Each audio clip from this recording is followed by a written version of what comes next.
우리 한번 옆에 사람 또 앞뒤에 한번 인사했으면 좋겠어요. 하늘 복 많이 받으십시오. 축복해 주시기 바랍니다. 하늘 복이 넘치기를 주님으로 축복합니다. 하늘 복이 임하기를 원합니다. 오늘 하나님 말씀은 마른 뼈에도 소망이 있다는 말씀으로 같이 은혜 받고자 합니다.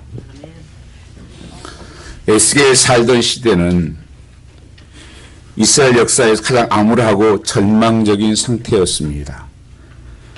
이스라엘 하나님 백성이었지만 하나님을 떠나서 부정과 우상 숭배로 가득하고 또 배역했던 삶을 살았기 때문입니다. 그래서 하나님께서 그 당시에 강대국이었던 바벨론을 들어서 이스라엘을 칩니다. 그래서 많은 사람들을 포로로 끌고 가고 성벽이 무너지고 이 비참한 치욕적인 나라가 되고 말았다고 하는 것입니다. 하나님께서 이스라엘 백성들을 이 바벨론을 통해서 심판하시고 고난을 주신 것입니다. 그래서 예루살렘 성벽은 불타버렸고 예루살렘 성벽은 함락되고 솔로몬 성전은 훼손되고 이스라엘 백성들은 오랜 세월 동안 포로 생활을 해야만 했습니다. 에스겔 선지자는 어느 날 참으로 이 백성을 왜 하나님께서 이렇게 하시는가? 참으로 언제까지 하나님 이렇게 하실 것인가? 하나님 앞에 기도하며 묵상하는 가운데 하나님께서 환상을 보여주십니다. 그 보여주는 것이 오늘 1절 2절에 나와 있는 말씀입니다. 여호와께서 권능으로 내게 임하시고 그 신으로 나를 데리고 가서 골짜기 가운데 두셨는데 거기 뼈가 가득하더라. 나를 그 뼈 사방으로 지나게 하시기를 본즉 골짜기 지면에 뼈가 심이 많고 아주 말랐더라. 하나님께서 그 골짜기로 하나님께서 그를 인도했다고 하는 것입니다. 이 골짜기에 가보니까 아주 마른 뼈들이 가득 차 있는 거예요. 이게 뭐지? 왜 하나님께서 지금 이 뼈들을 보여주신 건가? 다 이제는 말라서 비뚤어져서 조금 더 생명의 흔적도 찾을 수 없는 전혀 소망이 없는 그런 앙상한 뼈다귀들 그거를 보여주십니다. 11절 말씀 보면 이렇게 말씀합니다. 또 내게 이르시되 인자야 이 뼈들은 이스라엘 온 족속이라. 근데 이르기를 우리의 뼈들이 말랐고 우리의 소망이 없어졌으니 우리는 다 멸절되었다 하느니라. 아, 이것이 우리의 모습이구나. 지금 현재 우리의 민족의 모습이고 나의 모습이구나. 마른 뼈같이 다 말라 비틀어져서 어떤 소망도 없고 여기에 그 말씀대로 소망이 다 사라졌고 멸절되어 가고 있다. 다 이제는 끝이다. 절망적인 모습을 보여준 것입니다. 선지자는 즉각적으로 이것을 알았습니다. 우리나라의 형편이 지금 나의 형편이 포로로 끌려와서 선민 초신 피플이 이게 뭐냐? 노예 삶을 살고 포로 삶을 살고 그 아름다웠던 성전은 다 무너져 새빨려버리고 이것이 백성들의 모습이고 영적으로 눈을 보면 우리가 이 세상에 살아가는 곳이 바로 이 에스골 골짜기라고 하는 것입니다.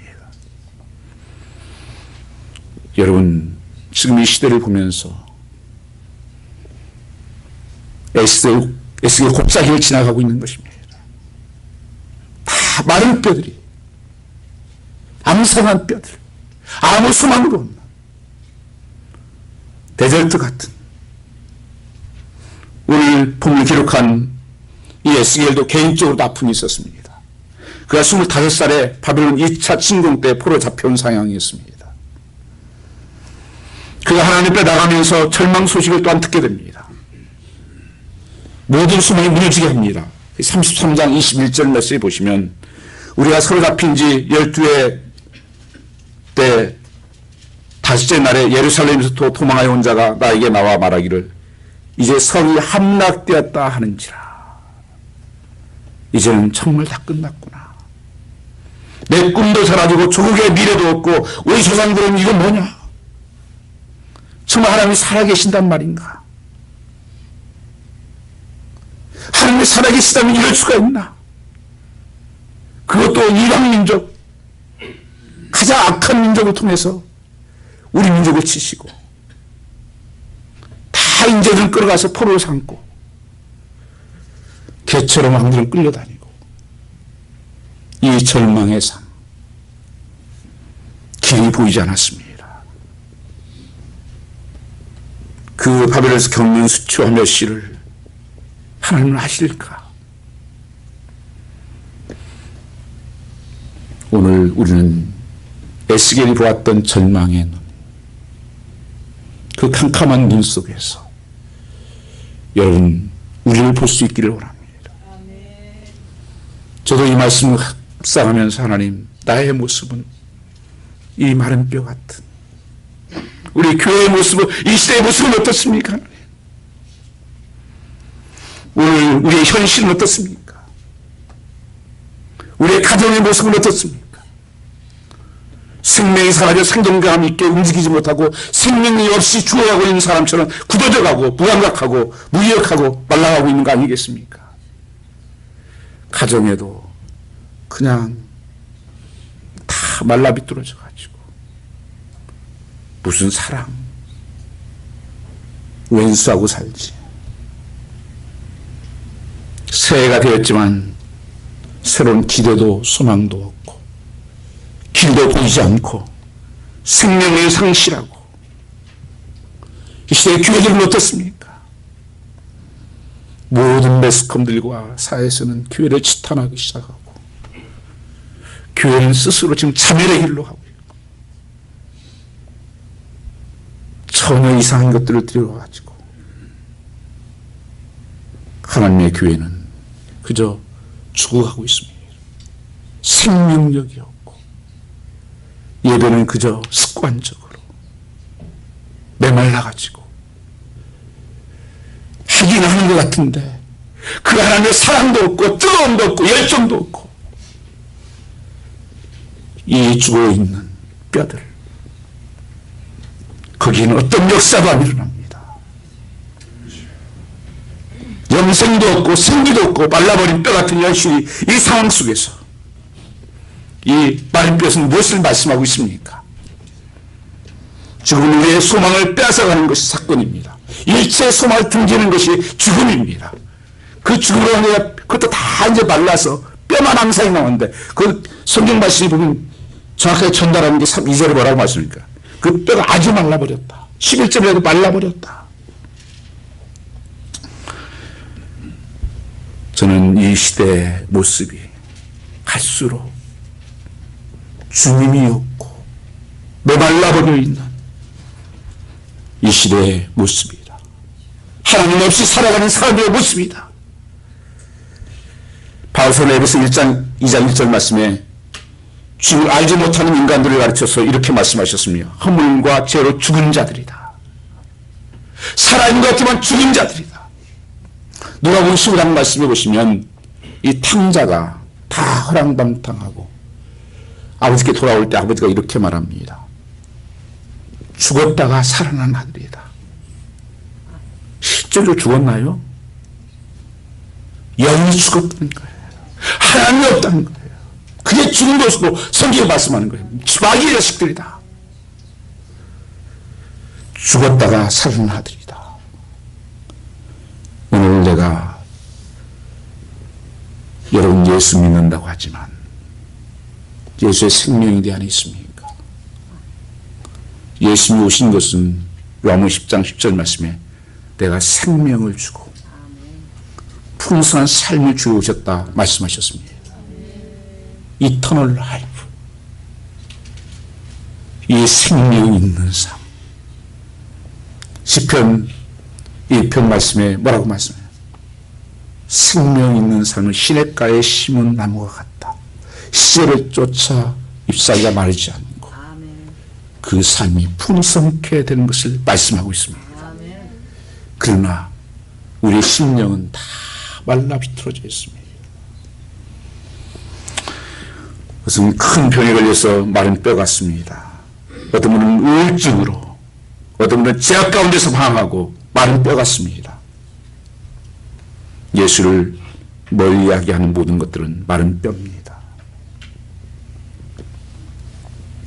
여러분, 삶 속에서 우리가 겉보기에는 괜찮은 것 같은데 들어가 보면 다 마른 뼈들이에요. 제가 지난 목요일에 가서 너무 마음이 아팠습니다. 제가 같이 사역을 하고 존경했던 목사님이 작년에 63세에 돌아가시고, 그 사모님이 이제 그 선교지 가서 니카라과에서 사역을 다시 이어서 하겠다고 병원도 지어놓고 다 준비가 다 됐는데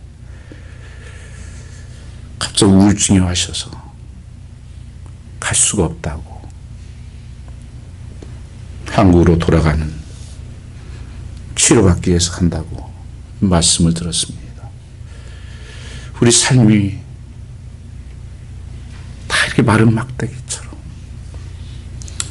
겉보기는 그렇게 보이지만 죽어있는 우리의 삶, 한인이 문제를 안고 있는 해결점이 보이지 않는 내 가정의 마른 막대기 같은 골짜기, 부흥이 멈추고 예배가 메마르고 천대에 물이 갇혀버린 이 시대의 모습, 교회 성도 신앙들은 다 샤머니즘을 따라가고 물들어 있고, 교회는 마른 뼈 골짜기 같습니다. 에스겔을 찾아오신 그 골짜기로 주님은 인도하셨습니다. 이 사실을 봐라. 이게 현실이다. 여러분들의 말씀을 통해서 나의 모습을 볼 수 있기를 원합니다. 나의 가정의 모습, 교회의 모습, 이 시대가 정말 얼마나 지금 가짜가 진짜같이 역할만 하지 생명이 없는 거예요. 저희 교회는 조화를 잘 안 꽂는데 여러분, 꽃들 보면 얼마나 요새 조화들을 잘 만들지 몰라요. 정말 진짜 같아요. 근데 여러분, 생명이 없는 거 아십니까? 죽은 나무예요. 살아있다 하나 죽은 거라고 말씀하십니다.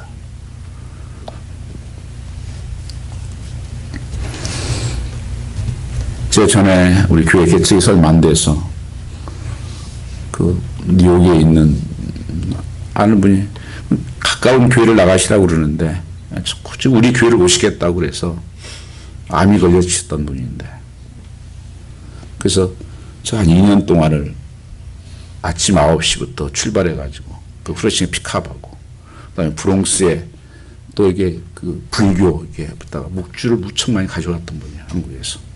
그거 다 버리고 예수 믿는 사람이 있어서 또 우리 교회 오겠다 그래서 그 두 분을 픽업해서 한 2년을 다닌 적이 있습니다. 근데 그 여자분이 그 부인병이었는데 동관련에서 수술을 하러 갔었어요. 근데 열었는데 이게 의사가 닫은 거예요. 안 된다고, 수술. 그때 지금 모습을 저는 잊을 수가 없어요. 분명히 살아있는데 그 절망과 그 낙심과 그 포기 가운데서 꼭 죽은 사람 얼굴같이 되더라고요. 여러분, 우리 삶이 그래요. 살아있는 것 같아서. 요새는 장례식 가도 뭐 살아있는 것 같이 뭐 얼굴 화장도 시키고 옷도 예쁘고 이쁘고 그렇게 하더라고요. 여러분, 그게 나의 모습일 수 있습니다. 사는 자 같으나 죽은 자, 가짜 흉내내고 있는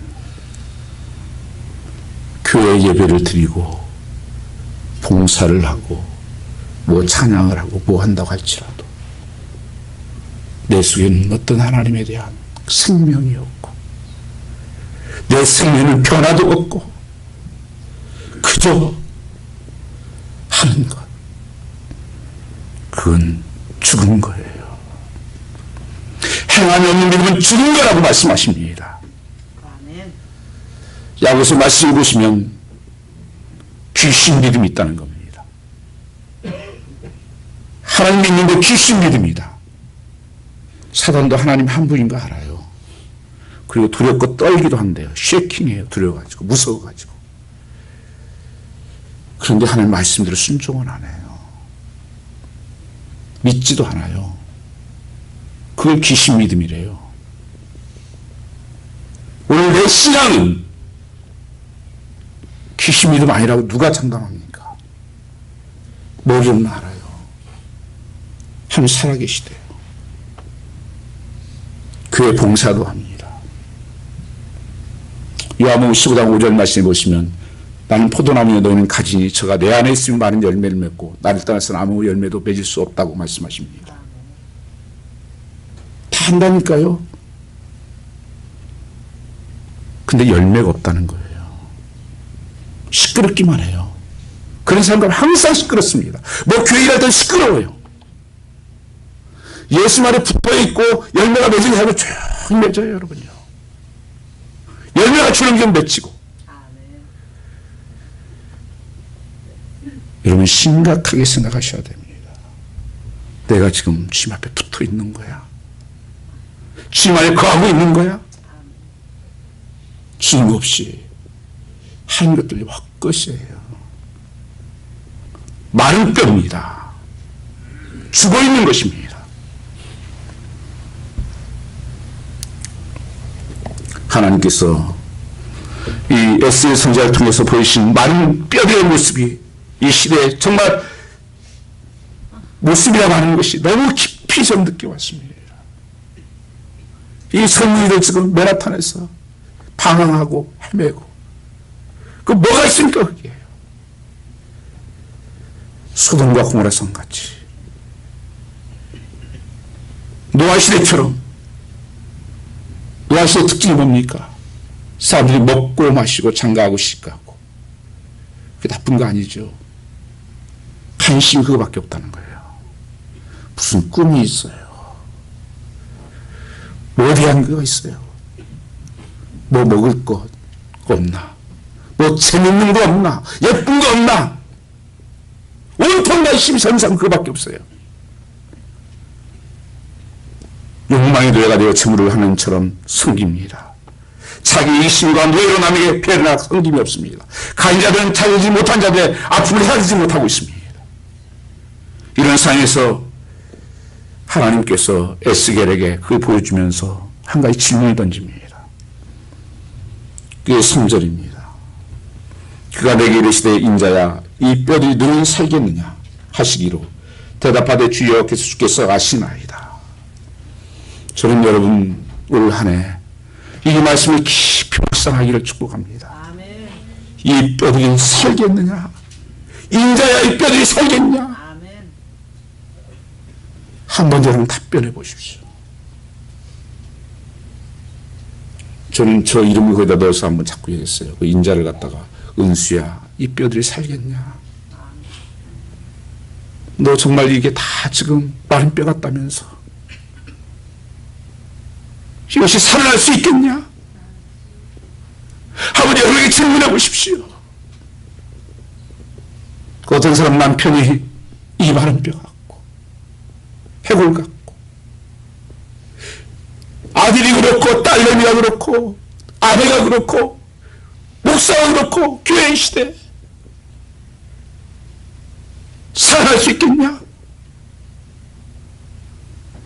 전혀 소망이 없는데 생명의 흔적도 없는데 어떻게 살아날 수 있냐? 다 말랐다. 근데 여러분 하나님께서 항상 질문할 때는 심판하려고만 질문하는 게 아니에요. 회복을 염두에 두고 질문한다는 사실을 기억하시기 바랍니다. 구약에서 이런 질문이 하나님께서 많이 하세요. 창세기 3장 9절 말씀에 보면 여호와 하나님이 아담을 부르시고 내가 어디에 있느냐? 그가 범죄하고 숨었습니다. 부끄럽다고. 그때 하나님 찾아가서 내 어디에 있느냐? 하나님 그거 몰라서 물었습니까? 너 왜 그렇게 발가벗고 숨어 있느냐? 내게로 오라. Come to me. 빨리 회개하고 내게로 오라. 부르신 하나님의 음성을 믿습니다. 열왕기상 19장 9절 말씀에 엘리야가 그곳에 굴에 들어가 거기서 머물더니 여호와의 말씀이 그에게 임하여 이르시되 엘리야야 내가 어찌하여 여기 있느냐. 하나님을 몰라서 엘리야가 물은 게 아니에요. 그렇게 믿음이 있고 사명을 감당했던 엘리야가 그 이세벨 여인이라고 하는 그 죽인다는 소식을 듣고는 형편과 상황을 보고 노뎀남 아래가 3일 동안 죽겠다고 들어누워 있는 거예요. 하나님, 나는 이제 나 혼자 남았고 나 할 의욕도 없고 나는 이제 끝입니다. 그때 하나님께서 너 왜 여기 있냐? 네가 여기 있을 사람이 아니지 않냐? 지금 사명을 감당할 일이 많은데 왜 여기 있냐? 왜 여기 앉아 있냐?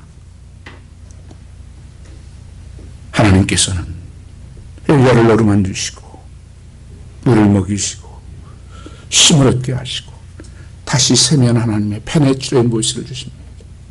다시 뛰게 하십니다. 창세기 32장 17절 말씀에 보시면 야곱이 이제 하나님 약속 따라 고향으로 돌아가는데 형 에서가 300명을 데리고 길을 딱 막고 기다리고 있습니다.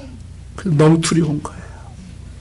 그래서 가족들 다 보내고 머리 써가지고 옛날같이 형들한테 뭐 줄 거 선물 주고 이렇게 해서 했지만 마음이 풀리잖아요. 그래서 야복강 가해서 그날 밤새 하는 게 씨름합니다. 하나님 나 축복하지 않으면 나 갈 수가 없습니다. 그때 하나님께서 물은 게 너 이름 뭐냐? 하나님 이름 몰라서 물었을까요? 야곱입니다. 그 고백이 어려운 고백이었어요. 낙탈자입니다. 하나님. 지금까지 살아온 겁니까? 생각해보니까 하나님 바라보지 않고 내 욕심 가지고 약탈자로 살았습니다. 뺏고 뺏기고 속고 속이고. 여러분, 여러분의 이름을 하나님 부르시면 뭐라고 말씀하시겠습니까? 하나님, 내가 죄인입니다. 베드로가 주님을 만났을 때 주여 나를 떠나소서, 내가 죄인입니다. 주님이 베드로를 찾아왔습니다. 밤새 고기를 잡았습니다. 그는 갈릴리 호수에서 잔뼈가 굵은 사람이 어부출신이에요. 한 마리 잡지 못하고 빈 그물만 던지다가 그물을 싣고 있는데 주님이 찾아왔습니다. 그 찾아오셔서 깊은 데 그물을 던지라. 여러분, 하나님 말씀이 회복의 시작입니다. 하나님 말씀이 없는 것이 아무 시대예요. 오늘 뼈들이 살겠느냐? 이 땅에 살다 보면 마음대로 되지 않고 무너져 있는 것은 너무 많고 소망은 없고 상황은 봐도 아무 길도 없고 포기해야 되나? 끝내버릴까? 이럴 때가 한두 번이겠습니까? 회복이라는 의도를 가지고 하나님께서는 이 에스겔을 찾아오는 것입니다. 주님의 의도를 우리는 묵상해야 됩니다. 왜 하나님이 뼈를 굳이 말씀하실까? 11절 말씀, 이 뼈들이, 우리의 뼈들이 말랐다, 소망이 없다. 이 말씀을 쓸 때마다 가장 끝단을 쓸 때 이 뼈를 써요. 그건 죽음이거든요. 죽음인데 죽음 중에서도 끝이다. 아무 소망이 없을 때, 멸절되었고 전적인 소망을 잊어버렸다. 시편 32편 10절 말씀을 보면 내 일생을 슬픔으로 보내며 나의 연수를 탄식으로 보내며 내 기력이 나의 제약 때문에 약해지며 나의 뼈가 쇠하도소이다.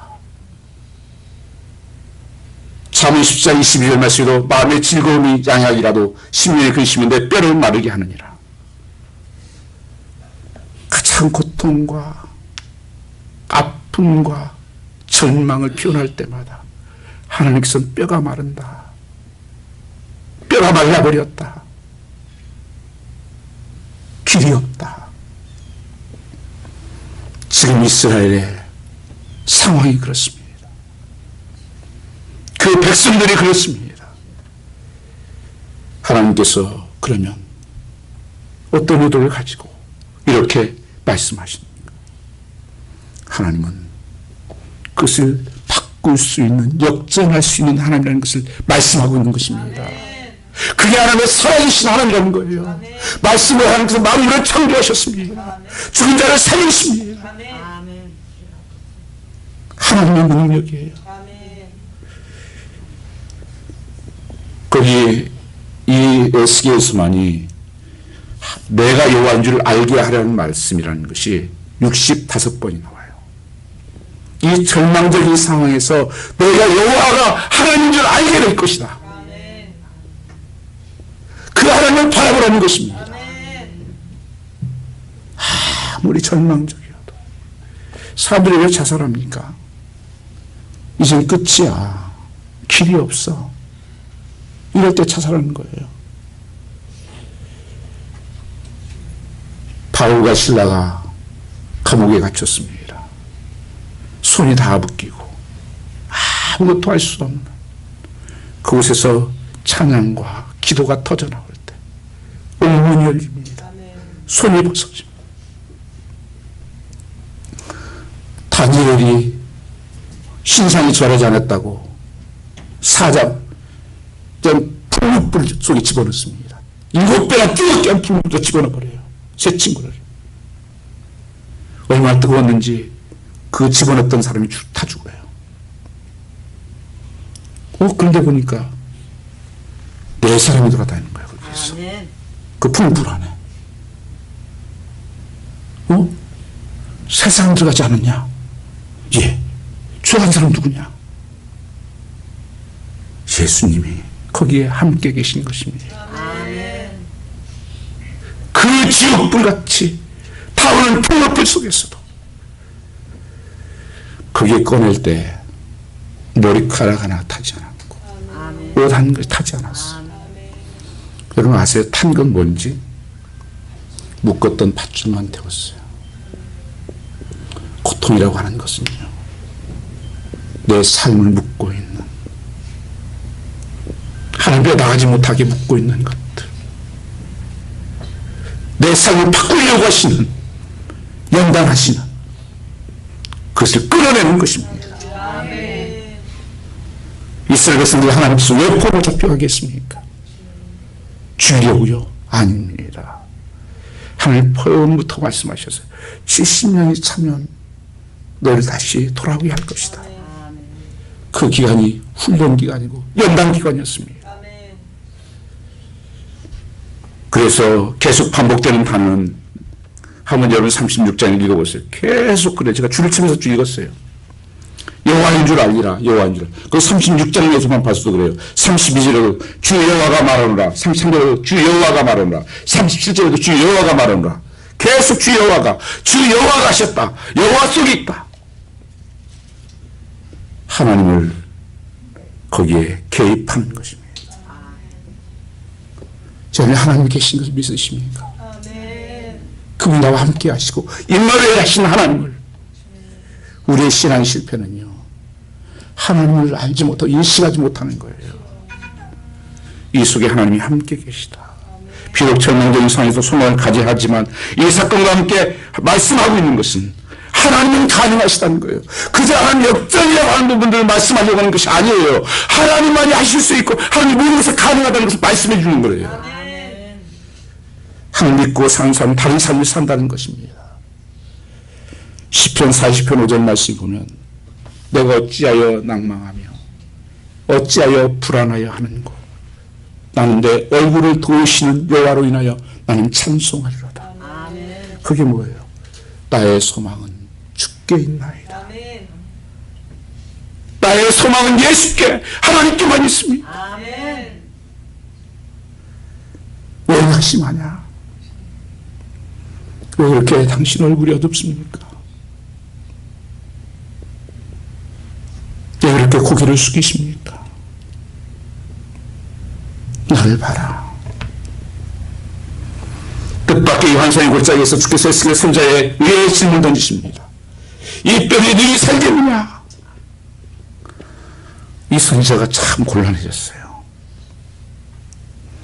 이거 상황적으로나 형편을 보면 이건 살 수 없는 거고, 그렇다면 선지자가 믿음 없다고 그럴 것 같고, 또 현실적으로 보면 이거 살겠다고도 못하겠고, 지금 돌아가는 상황들, 지금 이 시간만 끝 가운데 있는데, 여러분 뭐라고 하겠습니까?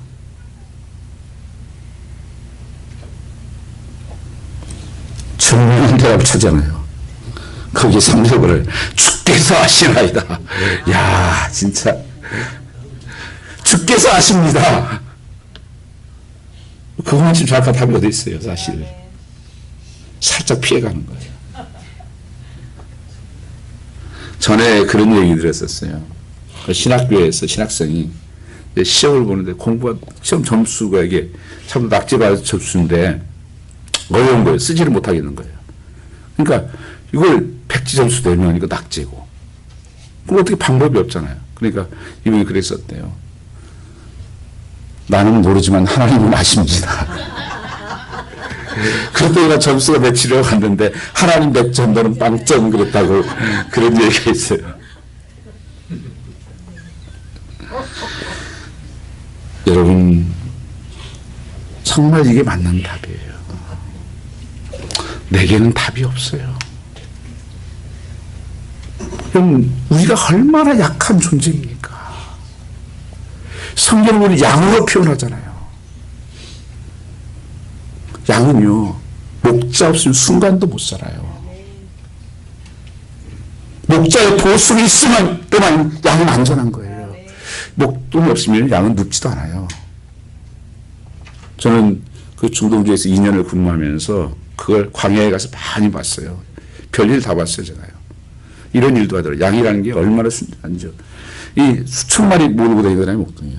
근데 이렇게 아무 평지예요. 평지인데 목동이 이렇게 막대기 하나를 이렇게 그 위에 들고 있더라고. 그러니까 첫 번째 양이 계속 뛰어넘어요. 그냥 목동이 그걸 보고. 그 막대기 쥐었는데도 계속 야, 양이 정말 지금 무식하고 단순하구나. 이게 여러분 사람이 무식하고 단순해요. 이게 뭐 알 것 같지만요. 아무 무의가 없어요. 카막에서. 목장이 막대기 들고 지팡이 들고 그 돌팔매 들고 이거 다 있는 거 아닙니까? 우리는 할 수 없지만 하나님은 가능하십니다. 아멘. 여러분 자녀들에게 그렇게 말씀해 주십시오. 넌 할 수 없지만 하나님은 하실 수 있어. 여러분 이웃들에게 선포해 주십시오. 올해 저희 교회 표가 마음을 다하고 성품을 다하고 힘을 다해요. All your heart, all your strength, all your mind 해서 하나님을 사랑하자. 뭐하게? 그 사랑으로 예배하는 공동체가 되자.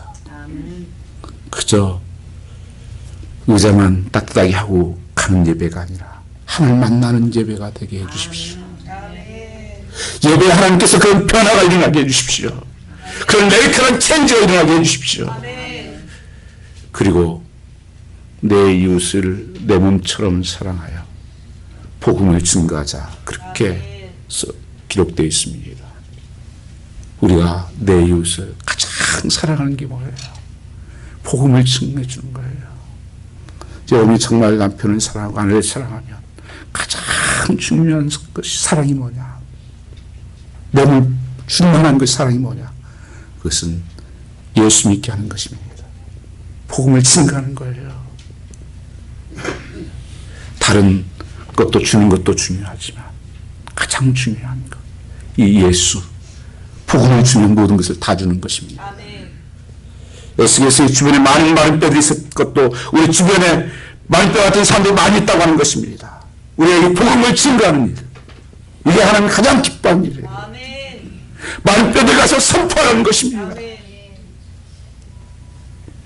하나님을 믿고 선포하는 것입니다. 전에 여기 있을 때 신방 거의 매일 다녔어요. 그래서 또 어른들이 많고 병원 신방도 많이 갔습니다. 병원에 갔다 오면 권사님들 갔다 오면 신방 잘 예배 드리고 병원에서 나오다면 꼭 그 엘리베이터 탈 쯤에서 이제 물어보세요, 권사님들이. 아, 목사님 저 오래 살 것 같아요. 많이 못 살 것 같은데. 죽을 것 같은데. 아, 이런 소리를 많이 해요. 아니, 금방 들어가서 예배드리고 가서 기도해주고 살 거라고 했더놓고는 예배 타티 앞에 가가지고는 저 못 살 것 같아. 진짜 보면 그래. 배가 막 이렇게 나온 분도 있고 그 복수차 가지고 까만 뽀싹 마른 사람도 있고 보면 그렇죠. 그래서 절대 그런 소리 하지 마세요, 권사님. 이게 뭡니까? 하나님 앞에 예배드려서 살겠다고 그러놓고 그 가서는 죽을지 모르겠다고 그러고. 여러분, 우리는 안 되는 거예요. 우리는 그래요. 하나님은 살리신 분입니다. 나사로가 죽은 지 나흘이 됐어요. 그 말다 마리아가 이제 죽어서 냄새나서 주님 이제 너무 늦게 오셔서 소용없습니다. 근데 주님께서 뭐라고 말씀하십니까? 예, 찬다. 하나님께서 살리신다 말씀하는 것입니다.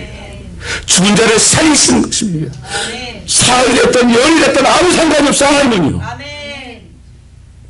썩어 냄새나는 것을 주님께서는 살리십니다. 말씀하시니까 파도가 잔잔케 되고 여러분 삶 속에 이 하나님 말씀이 들려지면 여러분 살아납니다.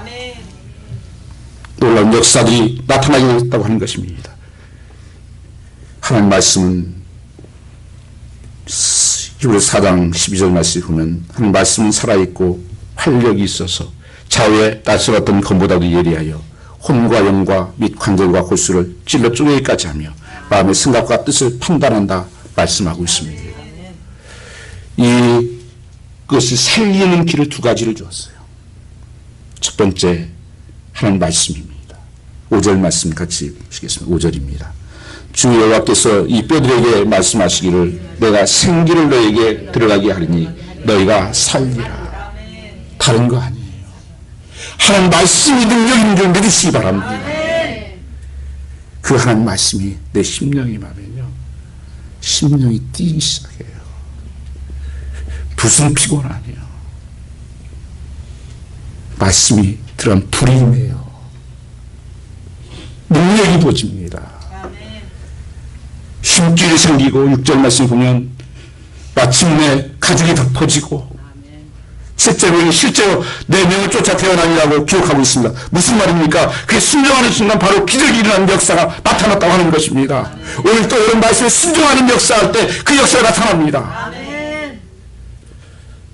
다 죽어가는 것 같고 저 사람 예수 믿을 것 같지도 않은데 아니요. 내가 개선하지 마세요. 전에 저희 교회 저쪽 교회 있을 때 정말 이렇게 얼굴이 좀 험상궂은 인상 못 쓰고 있는 분이 있었어요. 항상 찡기셔와서 그런 인상 쓰고 있어요. 그분이 본래 그분도 그런 인상. 근데 한번 선교사님이 제가 아는 선교사님 오셔가지고 나를 불러요. 저런 사람이 있으면 교회 분위기 영 안 좋습니다. 저 목사님 저분 내보내든지 해야지 저분 안 됩니다. 그래도 어떻게 합니까? 제가 그랬어요. 하나님께서 그래도 보내주신 영혼이고 저 영혼도 살아날 수 있지 않겠냐고. 근데 우리가 못 살리고 그 장로님 세워달라고 해서 안 세워줬더니 나갔어요.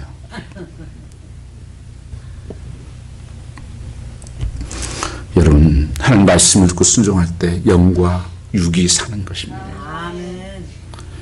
하나님 말씀이 능력이고 생명이 능력입니다. 천지를 하나님 말씀으로 만드셨어요. 예수님 말씀이 육신이 오셨습니다. 주께서 말씀을 따라 죽은 자들 하여 태어나라. 죽은 나사로가 걸어 나옵니다. 명할 때 나사로가 살아납니다. 걷지 못했던 40년 동안 걷지 못했던 자가 걸으면서 나옵니다. 풍랑이 바다를 향해 잠잠하라 명령하시 바다가 잠잠해집니다. 여러분, 이 시대에 상황이 많은 뼈 같고 안 될 것 같고 그곳에 하나님 말씀을 선포하십시오. 내 심령의 말씀을 선포하십시오. 거기에 생수의 강이 흐릅니다. 심령이 하나님께서 만들어 가시는 것입니다. 하나님께서 두 번째 말씀 보면 말씀을 전하고 보니까 생기가 없는 거예요. 그래서 생기를 불어넣으시라고 말씀해요. 그게 성경에서 말씀하는 성령님입니다. 성령으로 대언을 하라. 그 26절 한번 같이 보겠습니다. 36장 26절입니다. 36장 26절 같이 한번 읽겠습니다. 또 새 영을 너희 속에 두고 새 마음을 너희에게 주되 너희 육신에서 굳은 마음을 제하고 부드러운 마음을 줄 것이며. 이 성령이 충만한 특징들을 사람들 뭐 하면 뭐 이상한 일 하는 줄 아는데 아니에요. 가장 중요한 것은 마음이 부드러워집니다. 그래서 하나님 마음껏 사용하고 만들어갈 수 있도록 만드시는 거예요. 그게 성령 충만이에요. 분명히 성경에서 뭐라고 말씀을 새 마음을 주고 육신의 굳은 마음을 제하여 버리고 부드러운 마음을 줄 것이다. 그래서 하나님 말씀에 쉽게 반응하는 거예요. 이 거만한 사람들, 굳어있는 사람, 말씀을 들어도 말씀으로 반응하지 않아요. 그게 굳어져서 그래요. 여러분, 하나님 말씀 보지 않고 기도하지 않으면 내 마음도 그렇게 굳어져 버립니다. 강팍해져 버려요, 여러분요. 목사 할아버지도 마찬가지. 한 달만 예배 안 드리면요, 제 심령이 굳어져서 아무것도 안 했어요. 들리지도 않고 쓰임 받지도 못합니다. 그래서 말씀이 들어가면 깨어나는 것입니다. 그러면서 다시 생기를 내게 집어넣기를 말씀하고 있습니다. 9절 말씀 같이 한번 읽고 있습니다. 9절입니다.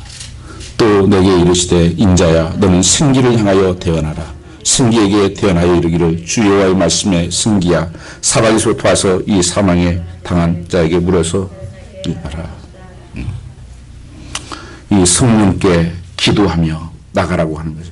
이 생기라고 하는 것 히브리어로 누하라는 단어를 씁니다. 누하. 이 단어는 성령으로 번역되지만 동시에 생기, 호흡으로 번역될 수가 있습니다.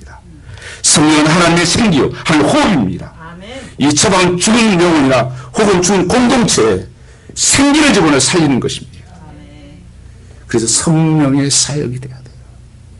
지금 교회의 문제는 많은 것이요, 성령이 역사하지 않는 교회예요.